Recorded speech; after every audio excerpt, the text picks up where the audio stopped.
Sadece su sorununu da söyleyeceğim. Su sorunu yok.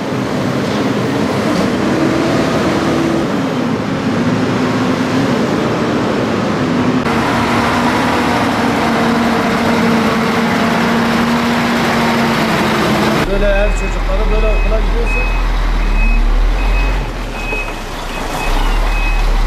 Yeni mahalle Cengiz Topel Caddesi, Taksim 1. Yani bizim halimizi görüyorsunuz. Yani insanların yürüyemeyeceği şekilde. Yani çocuklarımız okula gidemiyor. Yaşlılarımız var.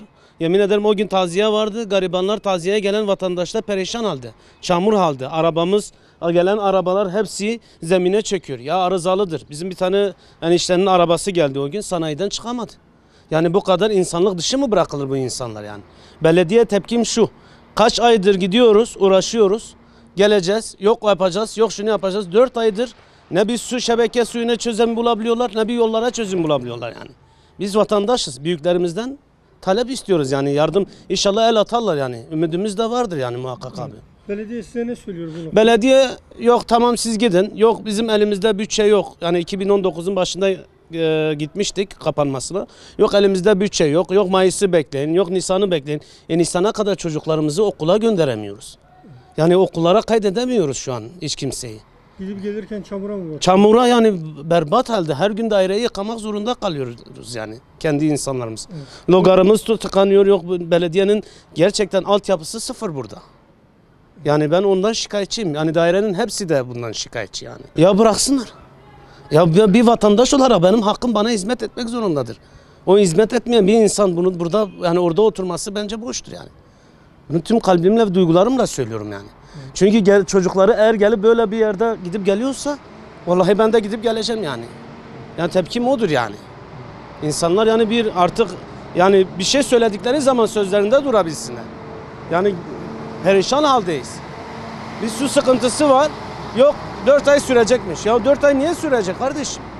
4 ay biz 3 gündür susuzuz ya. Tanker su istiyoruz, sıraya koyacağız sizi. Ya sıraya niye koyacaksın? 30 tane hane var burada. Çoluk çocuğu var, yaşlısı var, teyzesi var. Teyzelerimiz, yaşlılarımız yollardan dolayı çıkamıyor dışarı. O yüzden de dolayı mesela romatizması olan benim annem mesela o gün kalp hastası garibim. Çıkamıyor yani, rahat nefes alamıyor. Çünkü neden? Yol olsaydı belki kendilerine böyle tur atarlardı, bir şey yaparlardı. Ama çamurdan dolayı gidemiyor yani.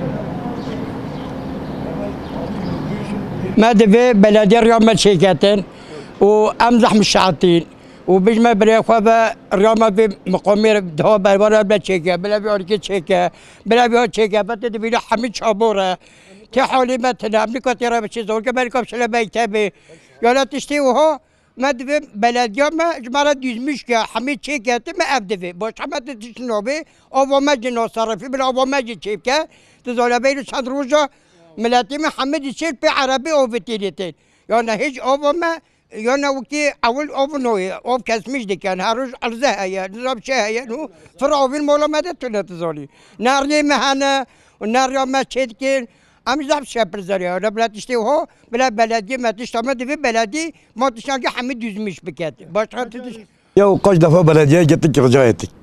Çocuklarımız okula gitmiyor, yaşlılarımız hastaneye götüremiyoruz. Rica ettik, dedi bak yolunu, halini biliyorsun. Biz dedik ya rica ediyoruz.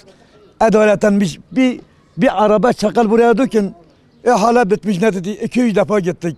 Toplu halde gittik. Bir sefer birkaç defa ben tek başına gittim. Rica ettik, dedik ya Allah için gelin bir bakın. Halimize bakın. Vallahi birkaç tane yaşlı bacımız orada, anamız şeyde kalmış. Yani ayakkabılar çamurda kaldılar. Yani biz bunu rica ediyoruz, yapsınlar. Bak gel bak, binanın belki 10 gündür bir damla su çeşmede geliyor mu?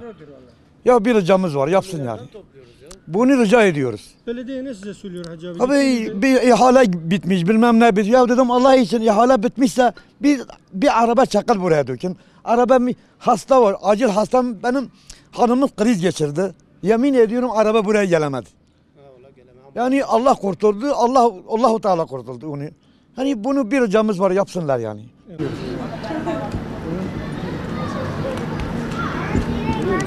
Allah vekilin olsun yağmur geldiği zaman çocuklar buraya gidemiyor. Kaç defa yaşlılar sırtımızdan almışız aşağı. Yani rica ediyoruz. Yani bunu yapmasını istiyoruz. Yolumuz yok, çamur, suyumuz inan ki 15 gündür gidiyoruz mesela akrabaların evinden su çekiyoruz. Yani bu kadar rezillik olamaz. Bazen binde bir defa telefon açıyoruz, binde bir telefon açıyorlar bize. Ya biz de rica ediyoruz bunu yapmasını istiyoruz. Bir de yetkililer gelip yapacağız, yok şöyle yapacağız, şöyle yapacağız, insanları Kaç kandırmasınlar. defa toplu yolda gittik, arkadaşlarla beraber gittik, tek başıma gittim. Arkadaşlar bir gelin Allah için bir bakın. Allah korusun ya arabanın üzerine gelse, ya bir çocuğun üzerine gelse. Yemin ediyorum bazen insanlar akraba geliyor misafirlerine buraya geçemiyorlar. Korkudan. Korkudan gelemiyorlar. Sürekli o tepede heyelan mı oluyor abi? Abi çok geliyor Bu da çok tehlikeli. temizliyor Bana bu zaten. tepe Bak burayı da tehlikeli. bir bak. Yağmur yağır zaman gelecek yolda. Yani yağmur kar yağdığı zaman Tabii. geçemiyoruz abi. Yani bir şey olsa illaki bir şey mi olacak, bu yetkililer gelip el atacaklar yani. Biz de bir vatandaşız yani. Burası niye biliyor musun hocam? Burası birkaç defa kendi imkanlarımızla kepçe getirdik. Aynen. Aynen. Yani biz vatandaş olarak kendi imkanlarımızla iş yapıyoruz. Bak görüyorsun. Allah korusun.